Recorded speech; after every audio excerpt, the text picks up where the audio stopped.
불안과 불투명 그리고 불안한 삼불 시대를 살아가는 가운데 예수님을 만나고 싶어서 주님 전을 사모하며 성전에 나와서 영과 진리로 예배드리는 가운데 말씀 듣는 여러분들을 예수님의 이름으로 축복합니다. 아멘. 우리 같이 고백하면서 말씀의 은혜를 받았으면 더 좋겠습니다. 은혜 받는 습관으로 불황을 이기며 삽시다. 은혜 받는 습관으로 불황을 이기며 삽시다. 아멘. 오늘 말씀의 타이틀은 은혜 받는 습관입니다. 여러분들은 어떤 습관을 가지고 인생 여정을 살아가고 계십니까? 좋은 습관 들이기가 쉽습니까? 어려운 습관 들이기가, 즉 안 좋은 습관 들이기가 쉽습니까? 어떤 이들은 혹간 좋은 습관을 힘들고 어려운 가운데 들여놓고도 다시금 구습 이전으로 돌아가는 분들이 있어요. 안타깝죠. 반면에 처음부터 안 좋은 습관을 들여가면서 살아가는 분들도 없지 않아 있습니다. 여러분, 오늘 그래서 우리는 이 습관, 속어로 버릇이라고 표현도 하죠. 이 습관을 통해서 과연 길르앗에 살았던 디셉 사람 엘리야를 하나님이 왜 들어서 쓰셨고, 그를 통해서 역사하시는 하나님의 의도하심이 무엇이었는가, 즉 은혜 받는 습관이 들어야 됨을 깊이 깨닫는 복된 시간이 되었으면 좋겠습니다. 사랑하는 여러분, 하나님의 은혜는요, 하나님께서 인류에게 사랑을 거저 베푸시는 특별한 은혜를 표현하고 있는 것입니다. 우리가 알건 모르건 간에 인간은 하나님이 거저 주시는 은혜 밖에 다른 그 무엇으로는 살 수가 없습니다. 다만 내가 깨닫느냐 못 깨닫느냐, 이것 차이입니다. 생명의 말씀사에서 나온 신간서적 주일 거룩한 안식일이라는 책을 소개하면서 말씀을 나누려고 합니다. 이 책의 저자 아더 핑크는 영국 출신으로서의 영성가 목사님인데 평생 성경 연구에만 몰두하신 분이십니다. 그의 책 주일 거룩한 안식일에 보면 주일은 단순한 휴일이 아닙니다 라고 강력하게 주장합니다.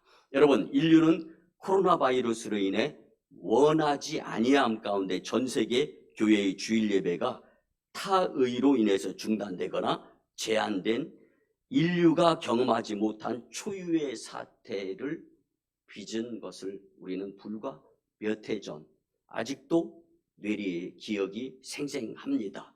그 여파로 교회 모임이 지금까지 지장이 미치고 있습니다. 하지만 성도로서 그동안 느껴보지 못했던 주일의 소중함을 새롭게 인식하는 계기 또한 되었습니다. 여러분, 이제 교회로 다시 힘써 모여야 합니다. 어떻게 다시 모일 것인가? 어떻게 주일 예배를 회복할 것인가?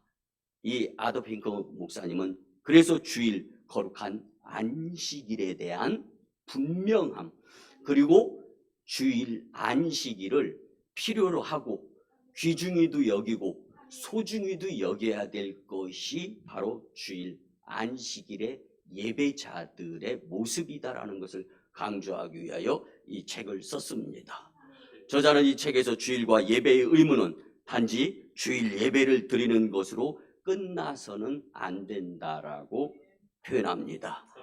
즉 예수님의 부활을 기억함으로 새로운 한 주간의 시작을 위하여 다시 새롭게 그리스도의 부활에 동참하고자 하는 열망이 영과 진리로 드려지는 예배 가운데 불일 듯 성도들의 마음 중심에서 일어나야 된다라는 것을 강조하는 것입니다.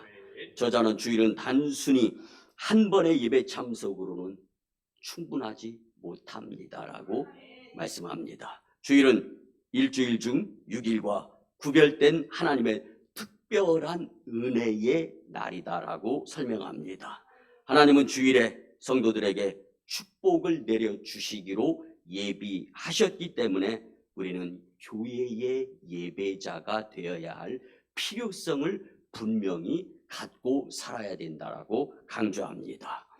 여러분, 주일과 예배를 소중히 여기며 힘써 모여서 모이기에 힘쓰는 것도 중요하지만 나 스스로가 힘써 모임에 참여할 수 있는, 힘을 쓸 수 있는, 오히려 힘이 없고 열악하고 어려운 상황, 여건, 환경 가운데 있을 때 필요한 것이 힘이기 때문에 더 힘써 주님 전으로 발걸음을 옮길 수 있어야 하는 것입니다. 여러분, 아무리 빼어난 실력을 갖춘 자라 할지라도 세상 호락호락하지 않습니다. 만만하지 않습니다. 그렇기 때문에 천지를 창조하신 하나님의 은혜를 무시하고 살아가게 된다면 더욱더 어려워질 수밖에 없는 우리의 인생길이 되는 것입니다. 본문은 하나님의 은혜에 의한 엘리야의 가뭄 심판 선포에 대한 말씀입니다. 점점 패역해가는 북이스라엘은 아합 왕 때에 극에 달하게 됩니다. 하나님은 이때부터 대선지자들을 라인업, 줄을 세워놓고 등장시키려고 작정을 하십니다. 사람을 통하여 일하시는, 즉 은혜가 마음에 주님 사랑으로 가득 찬 자들을 찾으시고 준비된 자들을 통하여 일하도록 인도하시는 하나님의 섭리가 엘리야를 통하여 나타나게 될 때가 된 것입니다. 그러므로 인해서 남유다와 북이스라엘의 왕국 분열로 인한 이 외세 문화가 유입되면서 왕들의 우상숭배와 타락이 극심하에 달하게 됩니다. 본문에 속한 이 북이스라엘은 210년 동안 존속을 하면서 결국은 아수르에 의해 멸망을 당했는데, 오늘날처럼 우상숭배, 팽배로 하나님이 기억에서 사라져가는 거예요. 멀어져가는 거예요. 주일 성수의 개념이 흐려져 가기 시작하는 거예요. 하나님은 북이스라엘의 아합 왕과 백성들의 우상숭배를 그냥 두고 볼 수가 없었습니다. 아니, 내버려 둘 수가 없었던 것입니다. 그래서 하나님은 길르압 디셉 사람 엘리야를 선별하셨던 것입니다. 이 길르압 디셋이라는 곳은요, 우리가 잘 아는 야곱의 야복 강가가 그 근방에 있는 처소입니다. 그래서 이곳은 아브라함의 하나님, 이삭의 하나님, 야곱의 하나님, 이렇게 계보가 이루어지는 것들을 주로 귀로 잘 들으면서 교육이 되어졌던 그러한 장소로 이제 알려진 곳입니다. 여러분, 엘리야를 선지자로 하나님은 세우시고 하나님의 뜻대로 세상을 통치해 나가시려는 하나님의 계획하심이 있었습니다. 그리고 하나님은 우리가 죄를 범하는 중에도 하나님의 은혜와 사랑을 체험하게 만드시는 분이구나라는 것을 깨닫게 하시기 위한 주님의 의도가 오늘 본문 말씀에 포함되어 있습니다. 여러분, 하나님의 은혜를 사모하면 세상과 천국을 얻게 됩니다. 반면에 세상 욕심을 앞세우며 살아가게 된다면 잃을 것이 많아지는 것이 인생이라는 것을 잊지 않고 본문 말씀을 통하여 큰 교훈을 삼았으면 참 좋겠습니다.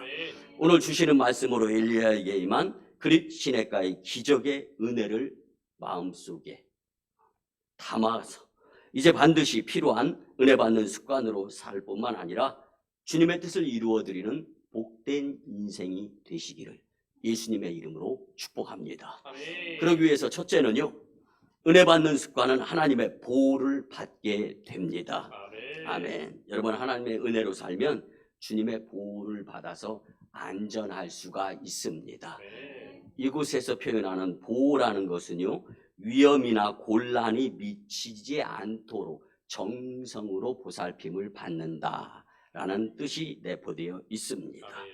여러분, 본문 1절에 보면 길르앗에 우거하는 자 중에 디셉 사람 엘리야가 아합에게 말하되 내가 섬기는 이스라엘의 하나님 여호와께서 살아계심을 두고 맹세하노니 내 말이 없으면 수년 동안 비도 이슬도 있지 아니하리라 하니라. 아멘. 아멘. 여러분, 엘리야는 여기서 내가 섬기는 하나님이라고 강력하게 선포를 합니다. 그도 두려울 마음도 들고 그 다음에 인생 여정 가운데서 겁도 나는 거예요. 왕을 상대로 대적을 해야 되는 상황이 벌어졌기 때문입니다. 우리와 똑같은 사람이었지만 그는 은혜 받는 습관이 몸에 배어 있었기 때문에 달랐습니다. 여러분, 우리는 하나님을 섬기는 습관으로 살아야 하나님의 은혜로 주님의 보호를 받으며 하나님이 사용하시는 복된 인생이 될 수 있습니다.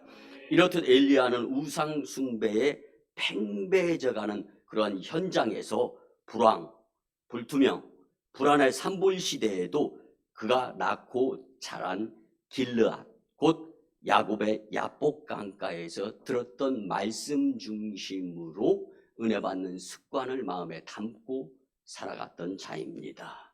그로 인해서 하나님은 철저하게 은혜 받는 습관의 훈련이 되어져 있는 엘리야를 들어서 쓰시려고 선택을 하신 것입니다. 엘리야는 하나님의 법을 어긴 채 백성들이 우상 숭배하도록 이끄는 악한 아합 왕을 그냥 보고만 있을 수 없으신 하나님의 뜻에 의해 선택이 되어져서 하나님의 이름으로 아합 왕에게 경고를 한 것입니다. 그때 엘리야는 아합 왕의 분노로 인해서 죽음의 위기에 처할 수밖에 없었습니다. 하나님의 은혜로 보호받을 수 있는 상황 또한 되었다는 것을 우리는 이 말씀에서 간과해서는 안 되는 것입니다.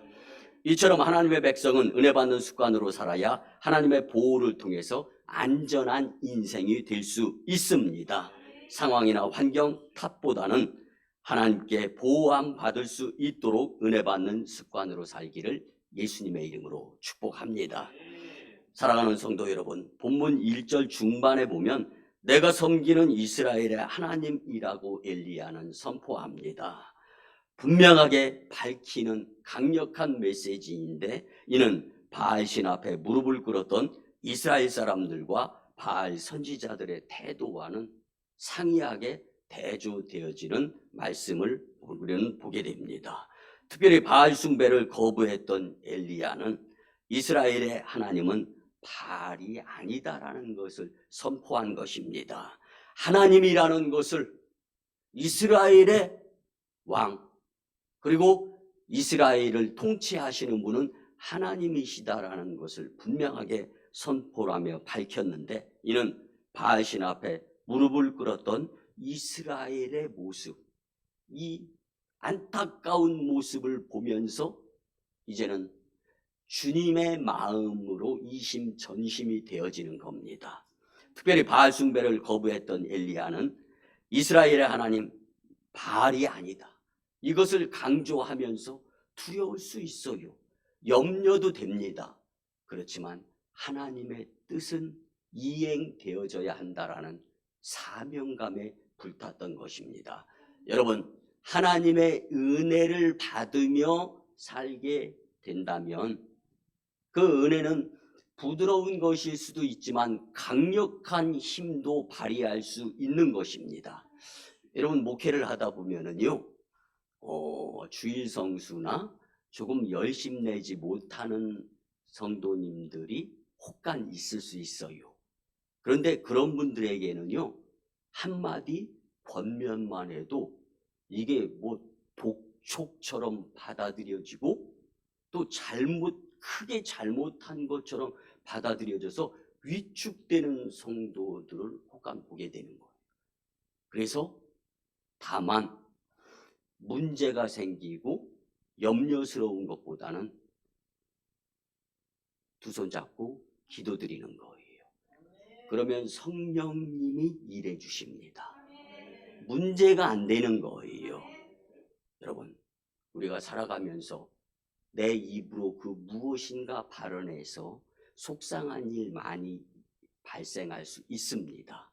그러나 오늘 엘리야처럼 하나님의 입이 되어서 주의 일들을 선포하는 입, 그리고 서로를 위해서 기도하는 모습이 될 때 문제가 변하여 해결이 되어지고, 다만 그를 통하여서 성령님의 일하심을 경험하면서 하나님 영광, 교회 부흥, 성도 축복을 이루는 장본인이 되리라 믿습니다. 여러분은 무슨 생각으로 세상을 사십니까? 한 보석상의 보석 감정 기술자가 결혼을 하게 되었습니다. 신랑이 신부에게 반지를 끼워주는 시간이 되었어요. 그 모습을 보면서 주례사가 저 반지로 말씀드릴 것 같으면 하고 다음 말을 꺼내려고 할 때 신랑이 탁 가로채면서 이 반지는 보증서가 인정합니다. 아니라면 즉시 환불해 드리겠습니다. 라고 말하면서 그 결혼식장은 박장대소의 장소가 되어서 웃음바다가 되었다는 이야기가 있습니다. 여러분, 보석 감정사인 신랑의 머릿속엔 온통 보석 감정의 일들로 가득 차 있었기 때문에 이 말이 툭 그냥 튀어나왔던 것입니다. 여러분의 머릿속은 무엇으로 가득 차 있습니까? 오늘 바라옵기는 예수님 생각으로 가득 차 있기를 예수님의 이름으로 축복합니다. 본문의 엘리야의 마음에 하나님께 은혜 받는 습관으로 가득 차 있었기 때문에 그는 하나님의 보호를 받을 수가 있었습니다. 우리도 엘리야처럼 하나님의 보호를 받고자 은혜 받는 습관으로 살기를 예수님의 이름으로 축복합니다. 두 번째는요, 은혜 받는 습관은 하나님의 인도를 받을 수 있습니다. 하나님의 은혜로 살면 주님의 인도를 받으며 안전이 보장되어집니다. 여기서 인도라는 것은 바른 길로 가르쳐서 인도한다라는 뜻이 내포되어 있습니다. 사람은 순간순간 길을 가는 존재로 표현할 수가 있습니다. 그런데 그 길을 잃으면 낭패이기 때문에 하나님의 은혜로 살아야 영적인 내비게이션이 되는 성령님의 인도로 딴 길로 가지 않고 복된 인생이 되리라 확신합니다. 오늘 본문의 엘리야는 하나님을 믿으며 은혜 받는 습관으로 살았던 자입니다. 그럼에도 불구하고 오히려 곤경에 빠진 것을 우리는 본문을 통하여 알 수가 있습니다. 내 생각으로는 의당 하나님이 역사하셔서 엘리야를 영웅으로 만들어 주셔야 되는데 오히려 역경에 빠지고 마는 거예요.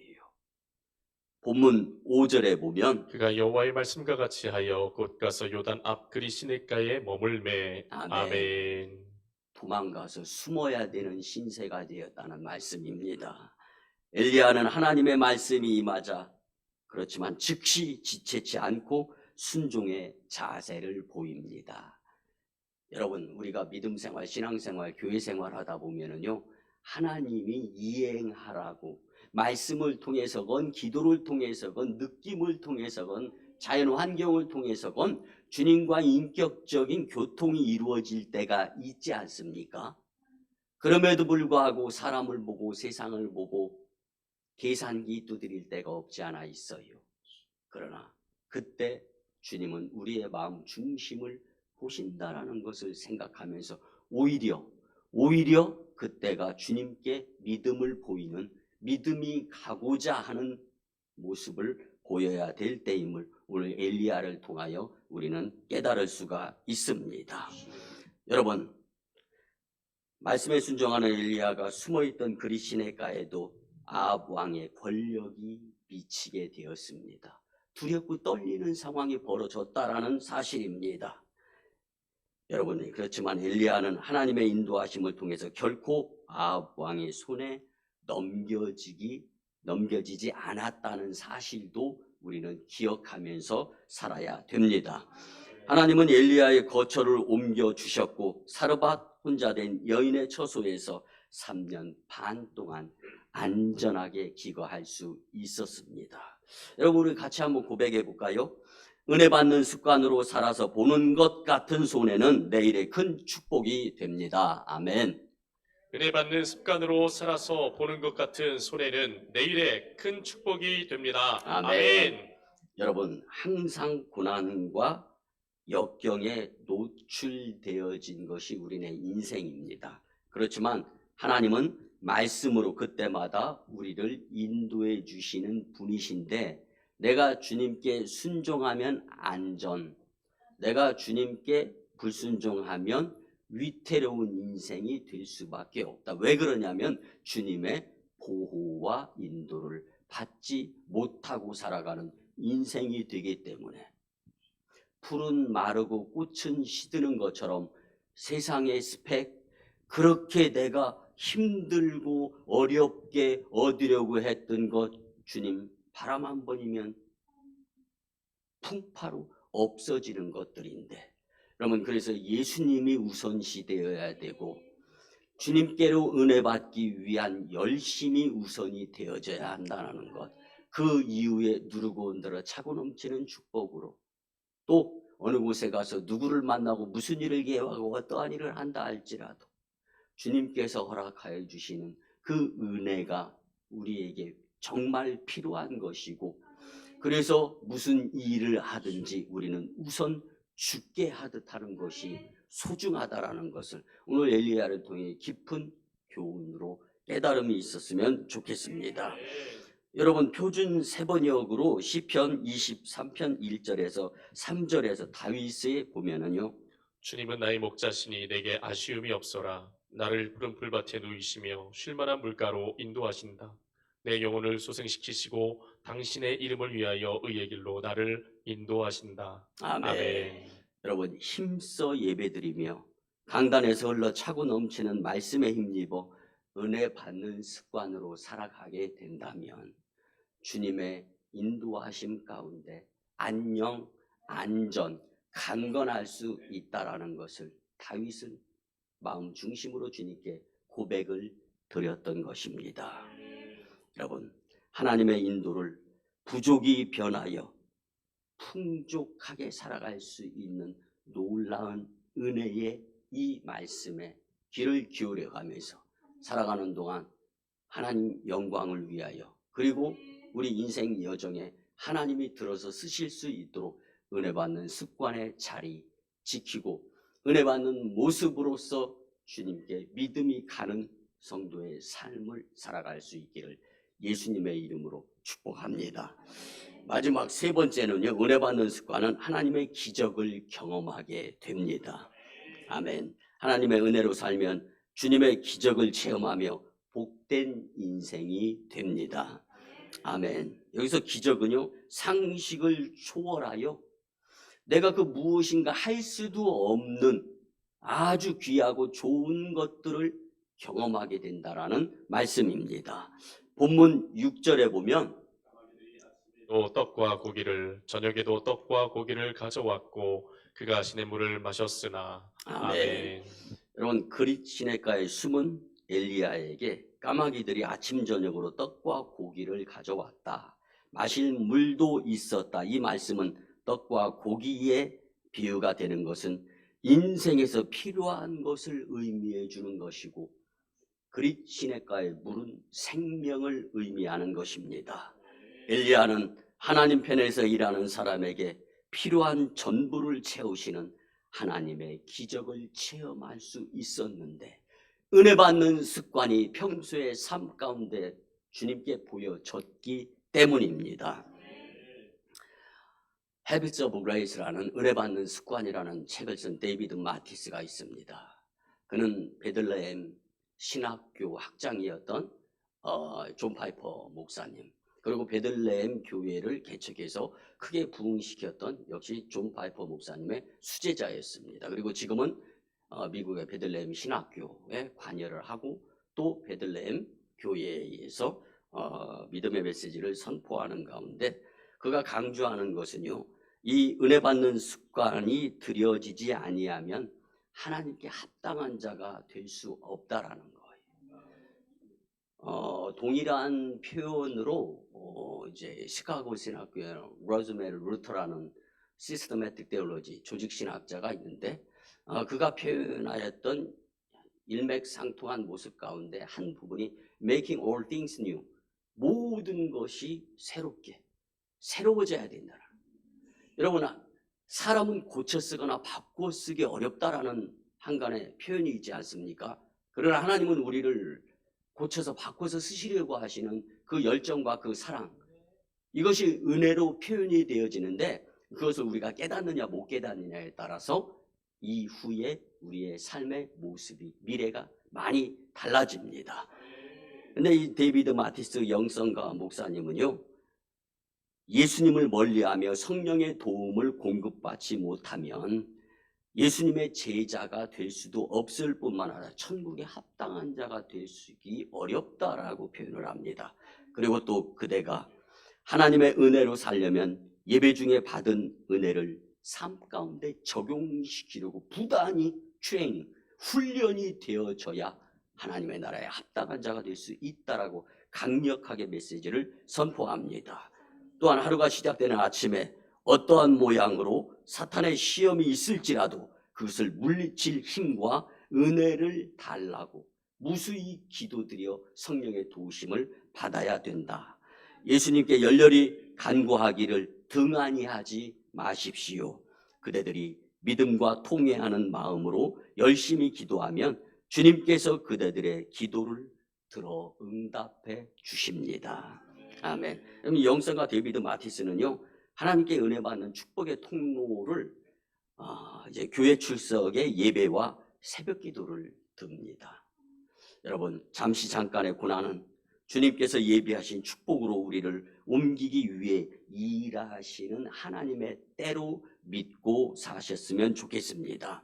이때 우리는 계속적으로 하나님께 믿음을 보이며 은혜 받는 습관으로 살아가게 된다면 하나님께 쓰임받는 도구로서 주님의 놀라운 은혜의 기적도 동일하게 체험하는 자들이 되리라 확신합니다. 여러분, 잠시 도망자 신세가 되어서 그릿 시내가에 숨은 엘리야는 하나님을 원망하지 않았습니다. 그 이유는 은혜 받는 습관이 몸에 배어서 하나님께 믿음이 가는 사람이었기 때문입니다. 하나님의 은혜로 말미암아 아침 저녁에 까마귀의 심부름으로 엘리야는 떡과 고기를 그리고 그릿 시냇물을 마시며 안전하게 지낼 수가 있었습니다. 여러분, 저는 이 말씀을 준비하면서요, 그런 생각을 해봤어요. 조금 뭐 본문을 100번 이상 읽고 메시지를 강단에 올라서 전해야 되겠다라는 생각을 갖기 때문에. 근데 까마귀 입장, 그리고 등장 인물들에 대해서 주도 면밀하게 한 번씩 풀어서 연구도 해보고, 또 명석한 주석가의 책도 이렇게 겸해서 보고. 그런데요, 까마귀 입장에서라는 짓궂은 생각이 들더라고요. 내가 까마귀였으면 떡과 고기 먹지 그거 운반해 주었겠는가, 그런 생각이 드는 거예요. 여러분, 하나님이시면 가능하십니다.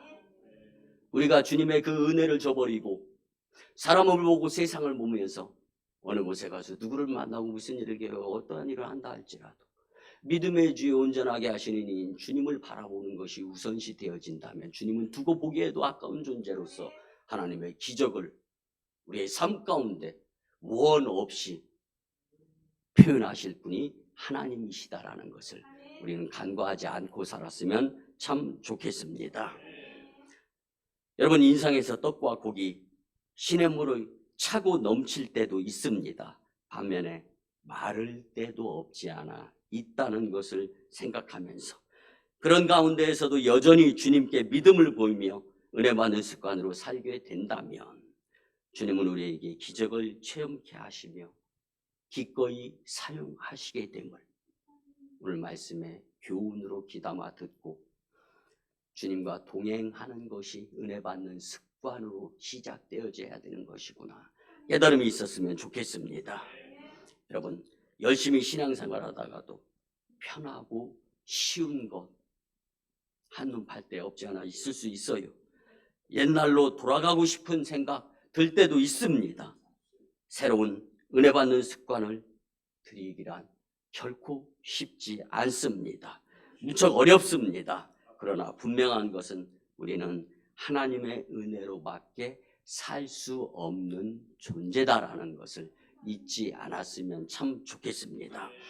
엘리야의 거처인 그릿 시냇가가 오래도록 마르지 않았고 초자연적인 방법으로 까마귀들을 통하여 떡과 고기를 제공하신 주인이신 전지전능하시고 무소부재하시고 모든 것을 다 관장하시는 하나님께 우리는 은혜 받는 습관으로 살아서 기적을 체험하며 복된 인생이 되기를 예수님의 이름으로 축복합니다. 말씀의 결론을 드립니다. 사랑하는 여러분, 엘리야도 우리와 같은 사람으로서 권력의 아합 왕 앞에서 겁이 난 사람입니다. 그렇지만 그는 하나님의 은혜를 저버리지 아니하였던 하나님의 사람이라는 것을 우리는 오늘 말씀 가운데에서 결코 잊지 말고 살았으면 좋겠습니다. 불황, 불투명, 불안의 산불 시대를 살아가며 힘들어도 엘리야처럼 말씀에 순종하며 은혜 받는 습관으로 살아서 하나님의 보호와 인도와 또한 기적을 체험하며 주님 뜻을 이루는 인생 여정이 되시기를 예수님의 이름으로 간곡히 부탁을 드립니다. 아무리 힘들고 어려워도 예수님을 바라보며 말씀대로 순종하여서 그리스도의 기적을 체험하며 하나님께 은혜 받는 습관으로 살아야 되겠다 다짐하는 성도들에게 하나님 영광, 교회 부흥, 성도 축복이 되기를 예수님의 이름으로 축원합니다. 아멘. 이제는 우리 구주 예수 그리스도의 크신 은혜와 하나님 아버지의 극진하시고 무한하신 사랑하심과 성령님의 감화, 감동, 교통, 내주, 위로, 응원하심 그리고 역사와 은혜에 감사케 하심이 오늘 주신 말씀대로 은혜 받는 습관으로 살고자 다짐하며 세상으로 파송받는 복된 심령들의 가정과 직장과 일터와 사업장 위에 그리고 우리 교회 단독 파송 선교지 1호 선교지 인도와 태국 땅 2호 선교지 중국 땅 광동성 해주 3호 선교지 북녘 땅의 선교 사역 위에 오송 이 산지와 다음 세대와 열방 복음화 위에 오송광역교회 영적 부흥으로 인한 하나님 영광 위에 이제로부터 영원토록 함께 하옵시기를 간절히 축원하옵나이다. 아멘.